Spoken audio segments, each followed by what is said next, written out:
जय हिंद साथियों, आप सभी का स्वागत करता हूं आप सभी के अपने channel SSTS education research centre पर। साथियों, आरपीएफ कांस्टेबल की परीक्षा में अब समय बहुत कम बचा हुआ है। हो सकता है आपके पास कुछ दिन बचे हों बस। तो साथियों, इस वीडियो में मैं आपको वही कंटेंट देने वाला हूं, वही सवाल देने वाला हूं जो हूबहू आपको आपके शिफ्ट में देखने को मिलेंगे। इधर उधर के साथियों कोई बात हम लोग नहीं करेंगे, सिर्फ वही क्वेश्चंस करेंगे जो परीक्षा में आने को हैं। तो इन साथियों 150 सवालों की अगर बात करें, पूरी जीके के 150 सवाल वो जहां से आपका पेपर 100% देखने को मिलेगा। तो इसलिए साथियों इन सभी सवालों को आप लोग क्या कर लीजिए, रट लीजिए। मैं कहूँगा इन सभी सवालों को आप लोग घोल कर पी जाइए। आपका पेपर एक वीडियो ये आपकी भारी पड़ेगी और ये वीडियो आपके लिए बहुत इंपॉर्टेंट है परीक्षा से पहले पहले। तो साथियों ये चेक भी करिएगा कि 150 सवालों में से कितने क्वेश्चंस आप लोग बिल्कुल करेक्ट कर पाते हैं। तो पहला क्वेश्चन आपकी स्क्रीन पर है, कह रहा कि केदारनाथ मंदिर ये उत्तराखंड में स्थित। ये बात बिल्कुल सही, लेकिन ये उत्तराखंड के किस स्थान पर, ये रुद्रप्रयाग में है, या ये स्थान याद रखना है। अगला क्वेश्चन, फाउंटेन ऑफ वेल्थ कहाँ पर स्थित है, तो ये सिंगापुर में स्थित है। आंसर आपका ए हो जाएगा। उसके बाद देखिए अगला क्वेश्चन, नोबेल म्यूजियम विश्व में कहाँ पर स्थित है, तो ये आपका स्कॉटहोम में स्थित है। कहाँ? स्टॉकहोम में स्थित है। ये आपको मालूम होना चाहिए। बहुत तेजी के साथ ये सभी के सवाल हम लोग देखेंगे। कह रहा कि अमर जवान ज्योति की स्थापना जनवरी 1972 में की गई थी। बिल्कुल की गई थी। तो साथियों यहाँ पर अमर ज्योति जवान की स्थापना जनवरी 1972 में कहाँ पर की गई थी, तो इंडिया गेट पर की गई थी। यह आपको याद रखना है। और उसके बाद कह रहा कि सबरीमाला श्री अयप्पा मंदिर ये किस राज्य में स्थित है, तो ये आपका केरल में स्थित है। कहाँ पर? केरल में स्थित है। उसके बाद देखिए कह रहा कि किस शहर को पिंक सिटी के नाम से जाना जाता, तो जयपुर आपको याद रखना है। ये गुलाबी शहर के नाम से जाना जाता। अगला, नाम द्रोलिंग मठ भारत में ये कहाँ पर स्थित है, तो ये आपका कर्नाटक में स्थित है। कहाँ पर? कर्नाटक में स्थित है, याद रखिएगा। उसके बाद देखिए कह रहा कि किस देश के प्रधानमंत्री के निवास को टेम्पल ट्रीज कहा जाता है, तो टेम्पल ट्रीज की अगर बात करें तो श्रीलंका के प्रधानमंत्री के निवास को ही टेम्पल ट्रीज बोला जाता है। अगला क्वेश्चन, प्रसिद्ध बाघा बॉर्डर कहाँ स्थित है, तो ये आपका अमृतसर में स्थित है। कहाँ पर? अमृतसर में स्थित है। अगला सवाल कह रहा है कि बांग्लादेश का राष्ट्रीय गान अमर सोनार बांग्ला ये किसकी रचना है, तो ये साथियों किसकी रचना है, ये रविन्द्रनाथ टैगोर की रचना है। आंसर जिनका ऑप्शन नंबर ए है बिल्कुल करेक्ट है। मृगनयनी का महल ये कहाँ पर स्थित है, तो ये साथियों ग्वालियर में स्थित है। कहाँ? मृगनयनी का महल ये कहाँ पर स्थित है, ग्वालियर में स्थित है। उसके बाद देखिए अगला सवाल कह रहा है कि MS स्वामीनाथन ये कौन है, तो ये क्या एक कृषि वैज्ञानिक हैं, या पर्यावरण वैज्ञानिक हैं, या पक्ष वैज्ञानिक हैं, या पत्रकार हैं, तो मैं कहूँगा ये कृषि वैज्ञानिक हैं। आंसर ए होना चाहिए। पॉरबिडल सिटी ये कहाँ पर स्थित है, तो ये साथियों आपकी चीन में स्थित है। कहाँ पर? ये आपकी चीन में स्थित है। आंसर आपका ऑप्शन नंबर डी के साथ। उसके बाद देखिए या डॉक्टर बिंदेश्वर पाठक इनमें से किससे संबंधित है, तो ये एक साथियों सुलभ शौचालय आंदोलन से संबंधित है, यानी कि सुलभ शौचालय आंदोलन इनके द्वारा ही शुरू किया गया था। प्रथम पृथ्वी शिखर सम्मेलन कहाँ पर आयोजित किया गया था, मुझे बताइए साथियों। इस वीडियो को लाइक कर दीजिए, क्योंकि इस वीडियो को तैयार करने में कुछ मेहनत लगती है। तो इस मेहनत के लिए आप इस वीडियो को लाइक कर दीजिए। और अगर आप चैनल पर नए हैं तो चैनल को तुरंत सब्सक्राइब करके बेल आइकन को जरूर क्लिक कर लीजिए, अगर आप वाकई में आरपीएफ कांस्टेबल के एग्ज़ाम को फतेह करना चाहते हैं। अब देखें कह रहा कि प्रथम पृथ्वी शिखर सम्मेलन कहाँ पर हुआ था, तो रियो डी जेनेरिया में हुआ था। अगला सवाल देखिए, लाहौर में बादशाही मस्जिद का निर्माण किसने करवाया था, तो ये आपका औरंगजेब का काम था। और औरंगजेब ने लाहौर में बादशाही। इसके बाद देखिए इनमें से कौन सा मिसाइल मैन ऑफ इंडिया के नाम से जाना जाता है, तो मिसाइल मैन ऑफ इंडिया के नाम से डॉक्टर APJ अब्दुल कलाम को बोला जाता है। मिसाइल मैन ऑफ इंडिया किसे कहा जाता है, अब्दुल कलाम को कहा जाता है। उसके बाद देखिए कंदरिया महादेव मंदिर कहाँ पर स्थित है, कह रहा कंदरिया महादेव मंदिर कहाँ पर स्थित, तो ये तो आपका खजुराहो में है। कहाँ पर है? खजुराहो में है। और उसके बाद देखिए कह रहा कि कौन सी भाषा शास्त्रीय द्रविड़ भाषा है, तो अगर बात करते हैं तमिल भाषा की, तो तमिल भाषा शास्त्रीय द्रविड़ भाषा है, ये आपको मालूम होना चाहिए। नेक्स्ट नंबर का सवाल आपकी स्क्रीन पर है, देखिए सवाल को और बताइए राइट आंसर। कह रहा साथियों ये जो क्वेश्चंस मैं आपको बहुत तेजी से करवा रहा हूँ, ये कहीं ना कहीं आपके मनोमस्तिष्क में सेव होते जा रहे हैं और इनका फायदा आपको तब देखने को मिलेगा जब आपके एग्जाम में यही क्वेश्चंस देखने को मिलेंगे। तो बस इनको साथियों बहुत ध्यानपूर्वक आपको देख के जाना है और ये आपके मनोमस्तिष्क में खुद ब खुद स्टोर हो रहे हैं। कह रहा कि भोपाल गैस त्रासदी कब हुई थी, तो 1984 में हुई थी, जिनका आंसर ये तो बिल्कुल करेक्ट है। उसके बाद मराठी भाषा में भगवत गीता की पहली विस्तृत द्वारा रचित की गई थी, मतलब विस्तृति का किसके द्वारा रचन किया गया था, तो ये आपका टीका जो है, ये विस्तृत टीका कहाँ किसने रचा था, तो ये आपका मैं कहूँगा ज्ञानेश्वर के द्वारा ये रचित। राइट आंसर आपका ऑप्शन नंबर डी के साथ हो जाएगा। ठीक है, अगला देखिए, कह रहा है कि किस देश ने यूएसए को स्टैचू ऑफ लिबर्टी भेंट की थी, तो ये आपको किसकी बात चल रही, तो ये आपकी फ्रांस बात चल रही। फ्रांस आपका राइट आंसर हो जाएगा, क्योंकि फ्रांस देश ने यूएस। कह रहा है कि भारत के सर्वोच्च न्यायालय की पहली भारतीय महिला कौन थी, तो इनका नाम फातिमा बीबी था। ये भारत के सुप्रीम कोर्ट की पहली भारतीय महिला न्यायाधीश थी। ये क्वेश्चन इंपॉर्टेंट है, आपको याद रखना है, आपके एग्जाम में पूछा जा सकता है। उसके बाद देखिए, ऑल इंडिया रेडियो की स्थापना किस वर्ष हुई थी, तो आपको मालूम होना चाहिए कब हुई थी साथियों, मुझे बताइए। ये आपका जो हुआ था, ये ध्यान रखना है, ये कब हुआ था, ये फटाफट आप लोग कमेंट करके मुझे बता दीजिए। देखिए, ये आपका 1936 में हुई थी। कब? 1936 में हुई थी। नाट्य शास्त्र की रचना किसने की थी, तो नाट्य शास्त्र की रचना किसके द्वारा की गई थी साथियों, भरत मुनि यहाँ पर होना चाहिए। क्या? आचार्य भरत मुनि के द्वारा ही नाट्य शास्त्र की रचना की गई थी। अगला क्वेश्चन कह रहा है कि पाकिस्तानी फिल्म उद्योग के रूप में जाना जाता है किसको, बॉलीवुड को, लॉलीवुड को, या यहाँ पर कॉलीवुड को, या मॉलीवुड, तो यहाँ पर आपको लॉलीवुड याद रखना है, यानी कि पाकिस्तानी फिल्म उद्योग को बोला जाता है लॉलीवुड। उसके बाद देख लिए, ढोकला भारत के किस राज्य का व्यंजन है, तो ये तो साथियों गुजरात का व्यंजन है। कहाँ का व्यंजन है ढोकला, ये आपका गुजरात का व्यंजन है। अगले नंबर का सवाल कह रहा कि बाइबल में कितने नियम है, तो बाइबल में कितने नियम है, 2 नियम है। कितने नियम है, 2 नियम आपको याद रखना है। आंसर आपका 2, ऑप्शन नंबर सी। अगला क्वेश्चन, भारत का सबसे बड़ा डाकघर किस शहर में स्थित है, तो ये आपका मुंबई में स्थित है। कहाँ पर? भारत का डाकघर यानी कि सबसे बड़ा डाकघर ये आपका मुंबई में स्थित है। ये क्वेश्चन इंपॉर्टेंट है, आप लोग याद रखिए। अगला सवाल कह रहा है कि चौसू किस राज्य का एक प्रसिद्ध व्यंजन है, यानी कि चौसू एक व्यंजन है, डिश है, ये कहाँ का है, उत्तराखंड का है। कहाँ का? उत्तराखंड का। उसके बाद देखिए, कह रहा है कि भारत में पहला रेडियो कार्यक्रम किस वर्ष प्रसारित किया गया था, तो ये साथियों आपका 1923 में प्रसारित किया गया था। कब प्रसारित किया गया था? 1923 में किया गया था। अगला सवाल कह रहा है कि जापान की संसद को क्या कहा जाता है, बताइए। देखिए, जापान की संसद को पता है क्या कहा जाता है, देखिए द नेशनल डाइट कहा जाता है। क्या? जापान की संसद को द नेशनल डाइट कहा जाता है। और उसके बाद देखिए, अर्थ आवर प्रोग्राम कब शुरू हुआ था, तो अर्थ आवर प्रोग्राम की अगर बात करें तो ये 2007 में शुरू हुआ था। 2007 में शुरू हुआ था अर्थ ओवर प्रोग्राम, ये आपको मालूम होना चाहिए। भारत की पहली स्वदेश निर्मित रंगीन फिल्म थी, तो किसकी बात चल रही, किसान कन्या की बात चल रही है, यानी कि किसान कन्या ही भारत की सबसे पहली स्वदेश निर्मित जो है फिल्म थी, आपको मालूम होना चाहिए।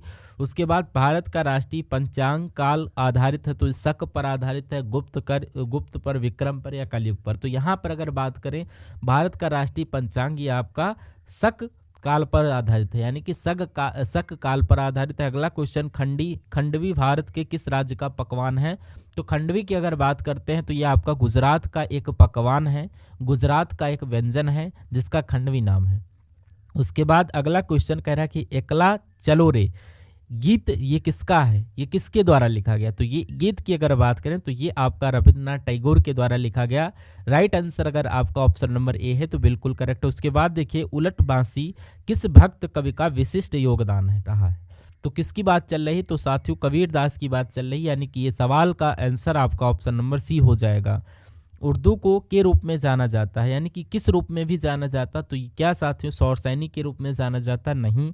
फारसी के रूप में भी नहीं, लश्करी जवान के रूप में जाना जाता है, यानी कि उर्दू को लश्करी जवान भी कहा जाता है, ये आपको याद रखना है।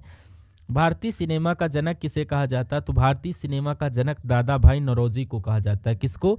दादा भाई नौरोजी को कहा जाता है भारतीय सिनेमा का जनक, ये आपको ध्यान रखना है। उसके बाद देखिए, डूरंड कप ये किस खेल में जीतने पर दिया जाता? तो मैं कहूँगा फुटबॉल के खेल को जीतने पर डूरंड कप दिया जाता है। कौन सा? डूरंड कप दिया जाता है। अगला देखिए, कह रहा है कि बॉक्सिंग खेल का क्षेत्र क्या कहलाया जाता है? तो बॉक्सिंग खेल का जो क्षेत्र होता है उसको साथियों क्या कहा जाता है? उसको रिंग बोला जाता है। तो ये सवाल साथियों आपके एग्जाम में पूछा जाएगा। तो सारे के सारे सवालों के मैं आपको जवाब बताते जा रहा हूँ, बस आपको इनको बहुत ध्यानपूर्वक देखना है और आपके एग्जाम में साथियों क्वेश्चंस होंगे, बहुत आराम से आपको जवाब लगा देना, बहुत धैर्य के साथ। कह रहा कि भाग्यश्री थीप्सी का संबंध किस खेल से है, मुझे बताइए। तो भाग्यश्री इसका शतरंज खेल से है, तो ये आप लोग याद रखेंगे। उसके बाद देखिए, सिली पॉइंट, सिल्प और गली शब्दों का उपयोग किस खेल में किया जाता है? तो ये आपको पता होगा, क्रिकेट, यानी कि गली शब्द का यानी कि क्रिकेट में किया जाता है, स्लिप का भी क्रिकेट में किया जाता है और सिली पॉइंट का भी इसमें किया जाता है। निक्सॉन गोल्ड कप किस खेल से संबंधित है? तो ये आपका फुटबॉल के खेल से संबंधित है। कौन से खेल से? ये आपका निक्सॉन गोल्ड, ये फुटबॉल के खेल से। इसरो के पहले अध्यक्ष का नाम क्या था? तो मुझे बताइए। तो विक्रम साराभाई इनका नाम है और इसरो के पहले अध्यक्ष यही हैं। उसके बाद देखिए, यहाँ पर कह रहा कि ब्रेन प्रणाली इनमें से किस पर आधारित है, बताइए। तो ब्रेन प्रणाली की अगर बात करते हैं तो ये बिंदुओं पर आधारित है। किस पर? बिंदुओं पर आधारित है, ये आपको मालूम होना चाहिए।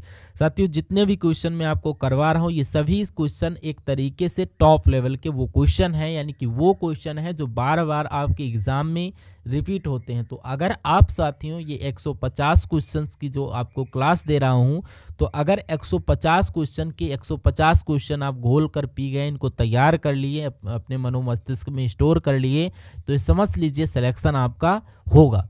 यानी कि इसमें से बहुत सारे सवाल आपसे पूछे जाएंगे जो और बच्चे नहीं कर पाएंगे, लेकिन आप इस क्लास को देख रहे हैं तो आप इसको कर लोगे, यानी कि आप उन बच्चों से आगे निकल जाओगे। यानी कि यहाँ पर मिताली राज निम्नलिखित में से किस खेल से संबंधित? तो इनका संबंध क्रिकेट से। उसके बाद देखिए, भारत के अलावा इनमें से किस देश का राष्ट्रीय खेल मैदानी हॉकी है, मुझे बताइए।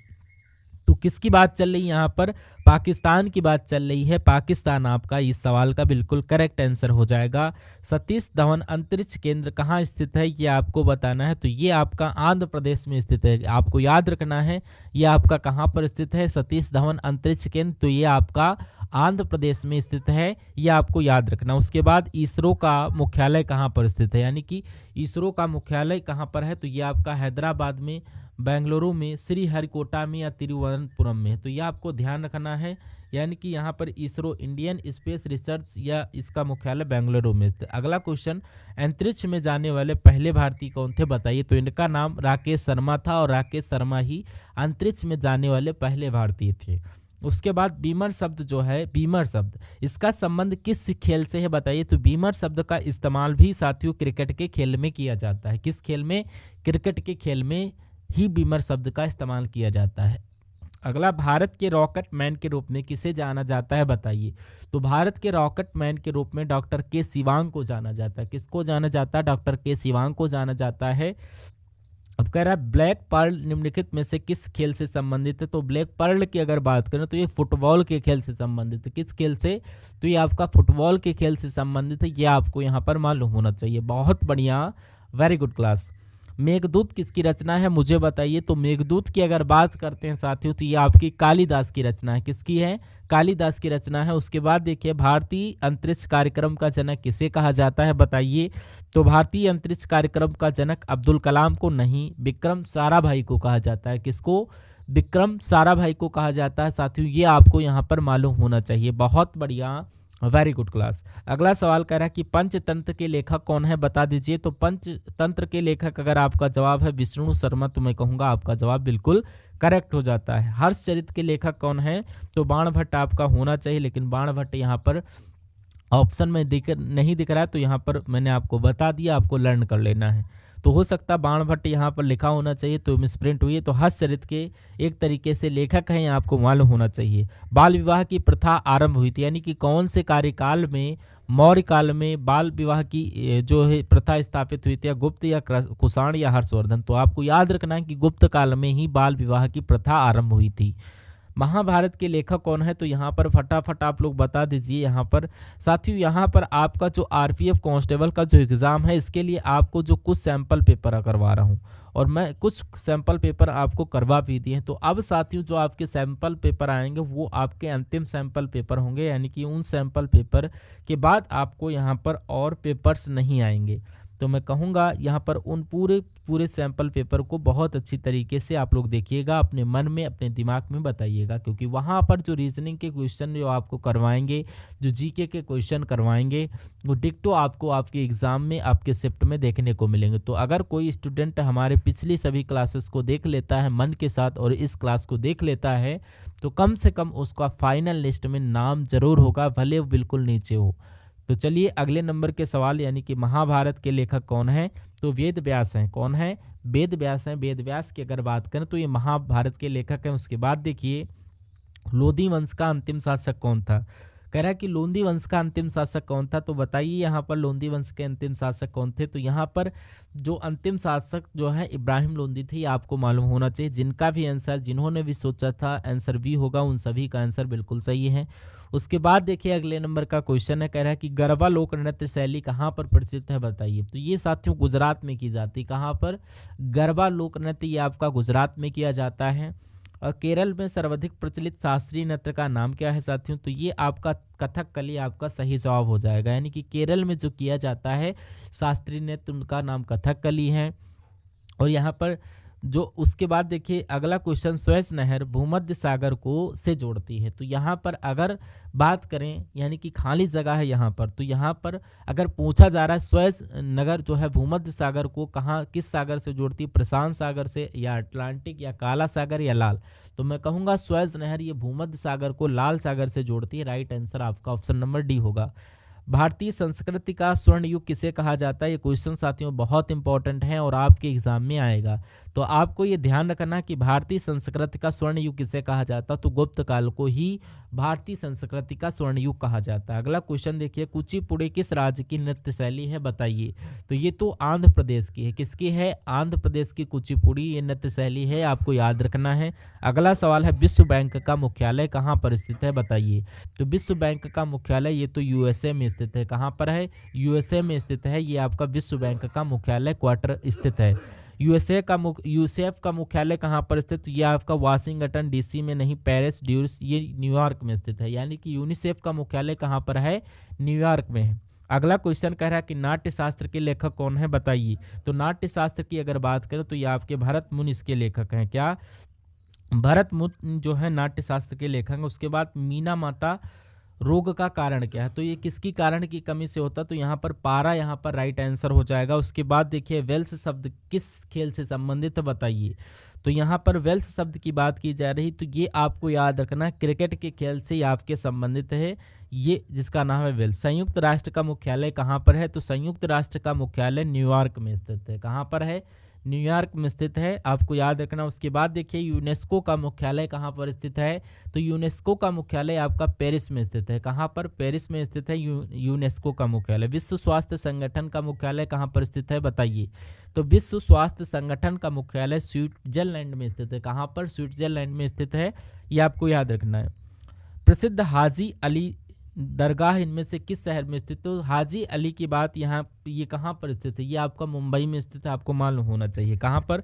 मुंबई में स्थित है। उसके बाद जयप्रकाश नारायण लोकप्रिय के नाम से जाने जाते हैं। तो जयप्रकाश नारायण की अगर बात करें तो ये किस नाम से जाने जाते हैं, यानी कि लोकप्रिय लोकनायक के रूप में जाने जाते हैं। बिल्कुल सही, ये लोकनायक के रूप में जाने जाते हैं, जिनका नाम है जयप्रकाश नारायण। अगला देखिए कह रहा है कि किस तत्व की कमी से घेंघा रोग होता है, तो यहाँ पर आयोडीन की कमी से कौन सा रोग हो जाता है? आयोडीन की कमी से घेंघा रोग हो जाता है, ये आपको याद रखना। उसके बाद देखिए जलियांवाला बाग की घटना कब हुई थी, तो जलियांवाला बाग की घटना कब हुई थी आपसे पूछा जा रहा है।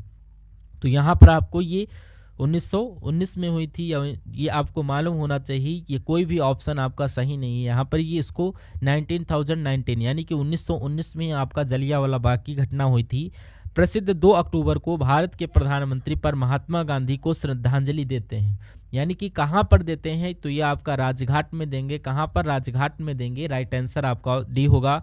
अगला question, Saint Thomas Cathedral Basilica church किस राज्य में स्थित है? तो ये आपका तमिलनाडु में स्थित है। कहाँ पर स्थित है? ये आपका तमिलनाडु में स्थित है। ये आपको यहाँ पर मालूम होना चाहिए।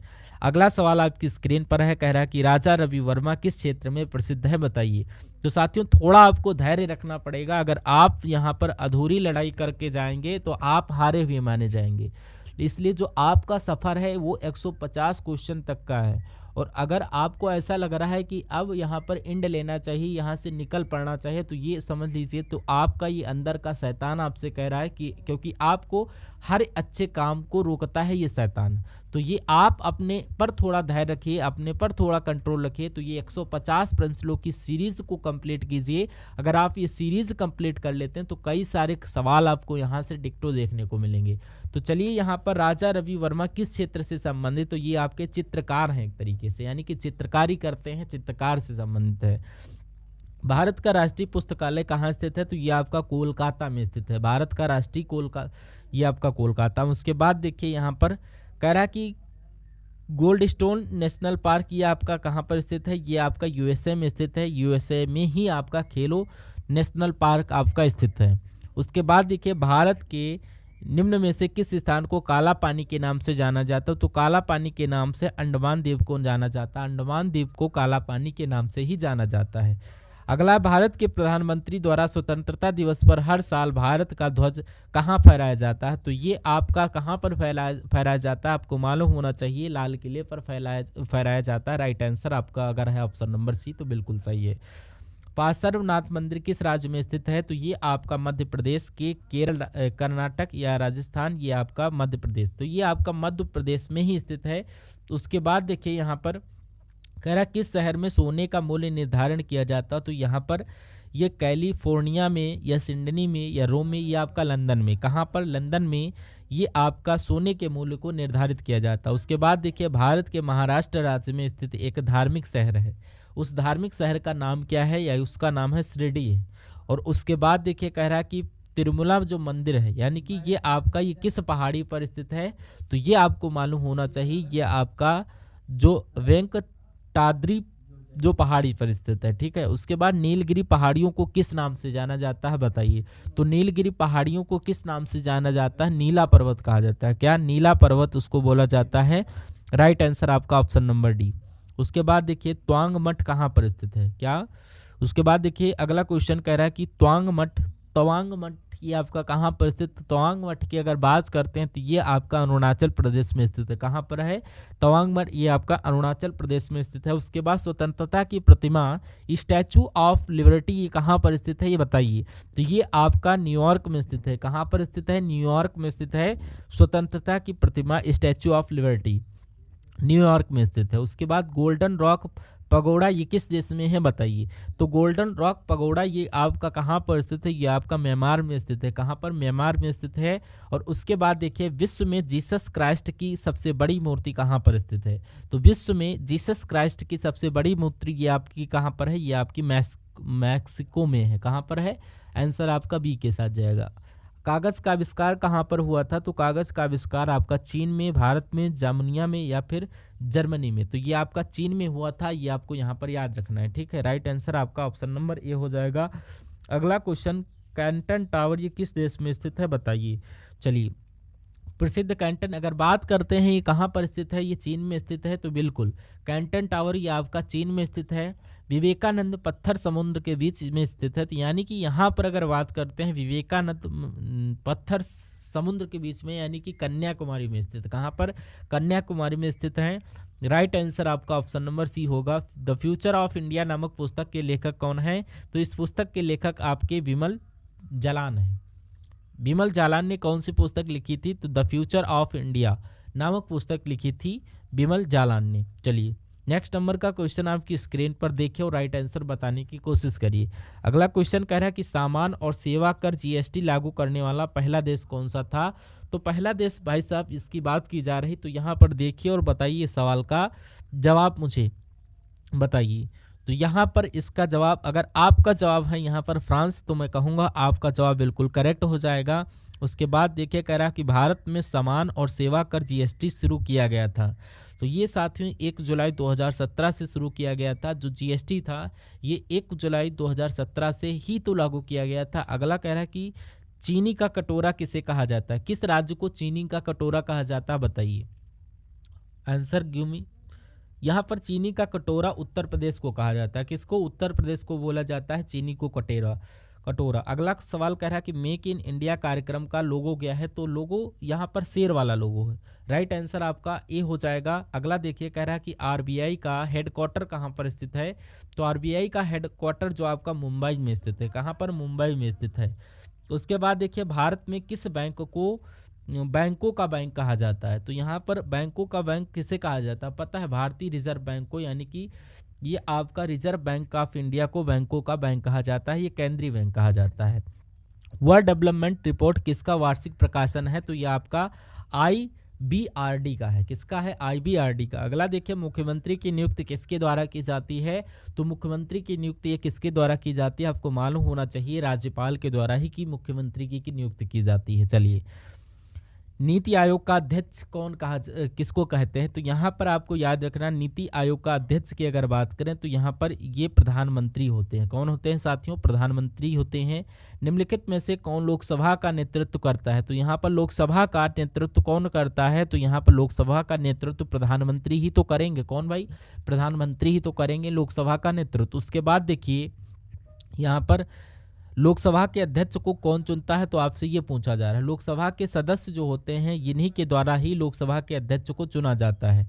अगला, राज्यसभा के सदस्यों की न्यूनतम आयु कितनी होती है? राज्यसभा के जो सदस्य होते हैं उनकी न्यूनतम आयु 30 वर्ष होती है। ये आपको याद रखना है। अगला क्वेश्चन कह रहा है कि उपराष्ट्रपति को पद की गोपनीयता की शपथ कौन दिलाता है? तो कौन? यहाँ पर राष्ट्रपति दिलाते हैं, प्रधानमंत्री या मुख्य न्यायाधीश दिलाते हैं। तो ये आपको याद रखना है कि राष्ट्रपति ही उपराष्ट्रपति को ही पद की यहाँ पर शपथ दिलाते हैं। अगला देखिए, सदन के सदनों को बुलाने की शक्ति को किसके पास रहती है? तो यहाँ पर ये राष्ट्रपति के पास होती है। जो सदस्य राष्ट्रपति के दोनों सदनों को में उनको बुलाएं। उसके बाद भारत की संसदीय प्रणाली प्रभावित है, यानी कि भारत की संसदीय प्रणाली ये कहाँ से ली गई थी? इंग्लैंड से ली गई थी। ये आपको याद रखना है। उसके बाद भारत के संविधान का निर्माता किसे माना जाता है? तो भारत के संविधान के निर्माता कौन है? डॉक्टर BR अम्बेडकर हैं। डॉक्टर भीमराव अंबेडकर आपका इस सवाल का बिल्कुल करेक्ट आंसर हो जाता है। अगला, संविधान सभा के स्थायी अध्यक्ष कौन थे? तो ये आपके BN राव थे। नहीं, डॉक्टर भीमराव अम्बेडकर, डॉक्टर राजेंद्र प्रसाद थे। यानी कि संविधान सभा के स्थायी अध्यक्ष कौन थे? डॉक्टर राजेंद्र प्रसाद थे। उसके बाद देखिए अगला सवाल कहला कि भारतीय हीरा संसाधन ये कहाँ पर स्थित है? तो ये साथियों सूरत में स्थापित है। यानी कि भारतीय हीरा संसाधन ये कहाँ पर? सूरत में स्थापित है। उसके बाद सेटलर आयोग का संबंध किससे है बताइए? तो सेटलर आयोग का संबंध न्याय से है? नहीं। राजस्व प्रशासन से? नहीं। पुलिस प्रशासन से भी नहीं, बल्कि इसका संबंध शिक्षा से है। किससे है? ये आपका सेटलर आयोग का संबंध शिक्षा से। अगला सवाल कह रहा कि भारत के राष्ट्रीय ध्वज का डिजाइन किसने तैयार किया था? तो भारत के राष्ट्रीय ध्वज का डिजाइन तो यहाँ पर मैडम भिखाजी कामा के द्वारा तैयार किया गया था। मैडम भिखाजी कामा के द्वारा ही भारतीय राष्ट्रीय ध्वज का डिजाइन तैयार किया था। फिनिक्स बस्ती के संस्थापक कौन थे? मुझे बताइए।